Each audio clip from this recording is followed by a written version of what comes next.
Posted by you, Edwardthecrazyman. Our story is called My Wife Went Missing Last Year Part 4. Is she dead? As time went on, it began to feel as though it truly would go on forever. I was no longer walking down this massive never-ending hallway, but falling through it and spiraling through the darkness.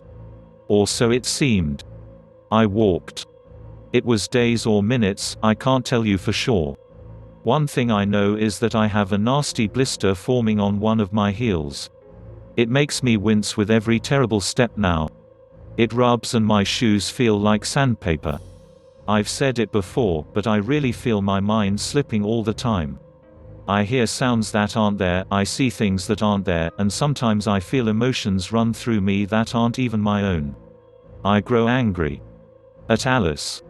At myself. At this place. The further along I went, the more that this cavernous subterranean lair's scent becomes unbearable. I wonder if there are any sulfur deposits here. I checked the stone walls with one of my flashlights and the beam scanned its smooth surface. I can imagine some large powerful hands eroding them so that they are just so. In my boredom, I attempted to blow out one of the candles along the walkway. I bent down, cupped my hands around my mouth, and blew one out. Its light was gone. I watched it. It stayed flameless for a few moments and then flickered back to life. Peculiar. Though that's the least interesting thing I've seen in my time here. Just as I was about to lose my nerve and shout into the open hall, it ended. Or in the very least, the light did. There seemed to be a very fine mathematical line where the candles on either side of me ceased and there was only darkness ahead. Coming from the recesses of the darkness in front of me, I heard a familiar noise. It came sliding towards me, slowly at first, then picking up speed. It was slithering and growling. It was the creature that I had crossed paths with in the initial chamber. I knew it. Focusing my flashlight ahead with my left hand, I reared the baseball bat in my right. I saw this horrendous creature for the first time and could not believe that I had been so cavalier to its presence before. If all cosmic entities were contrived from any one place, it was from this. Its flesh moved aqueously, unlike any living thing I've ever seen. Its eyes lolled and moved to every feasible point with stunning speed. Its mouth was wide and circular and seemed to never close, for it breathed and heaved from some gaseous organs deep within.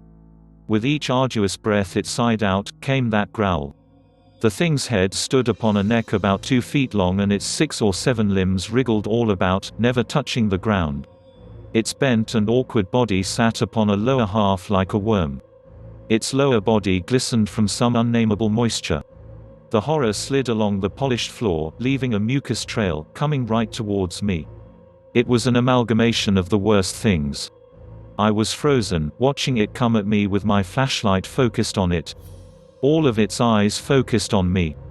It growled or breathed as it approached. I dropped the flashlight, backing away and readying my bat. I felt its hot breath. Its mouth seemed to move and try to form something adjacent to words, but the musculature of its form didn't allow it. I swung while closing my eyes and felt the end of the bat meet something like cartilage. I felt a spray of hot liquid shower my face and I squinted through it. The thing had rolled and fallen onto its side. I had demolished several of its eyes. It squirmed and thrashed and I stepped around it to look at its face.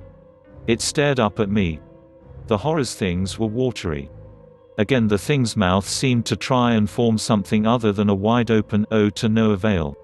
It groaned. I brought the bat down over its head until its face was level with the ground and its limbs ceased their twitching. This makes me sound like a crazy person, I'm sure of it. But knowing that I can fight back against these things down here and actually win makes me feel as though I may have a chance. She's alive. She must be. God, if she's not, I will kill every last one of these fucking things down here. I wiped my bat against my pant leg and found my flashlight on the ground. Walking into the dark, I heard more slithering, more groaning and growling. I glanced over my shoulder, expecting that dead creature had somehow revived itself somewhere near the candle path. It still lay there. Those noises were coming from the darkness in front of me. I walked into it with my light cutting through the darkness. I struck out in the dark several more times, tearing the creatures down in their places in a flash of the light and a pound of the bat. I did not stop until I didn't hear anything in the darkness. Scanning the immediate area around me, the creatures lying there resembled no singular form. I was surprised at myself. I looked back over my shoulder at the candle pathway and I could barely see them in the distance. There was no other choice, I sure as hell wasn't going to turn back now. Thinking of walking that long hallway again made my feet ache.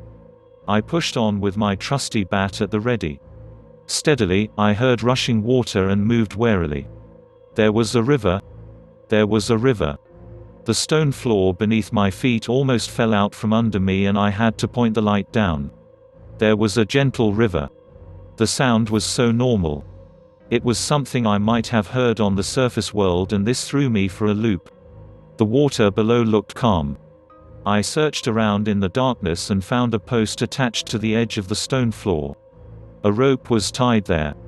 I followed the rope line with my light and saw it was attached to a dinghy in the water.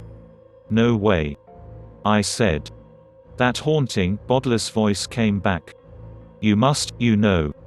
"Why?" "So the water can turn into lava?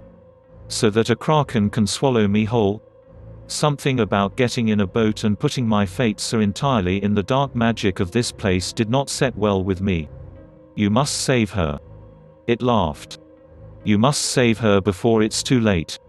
The voice said this in a fake panicky way.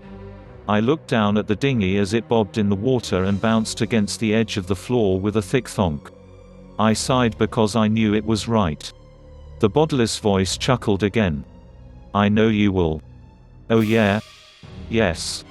You will." I stepped into the small boat and began rolling the slack of the rope. "I'll kill you." I pushed against the stone floor and watched as the stream pulled me further away. I gathered the rope and put it in my pack, sitting down. I was grateful for being able to rest properly. "If you don't give her back to me, I swear I'll kill you." I know it hurt me.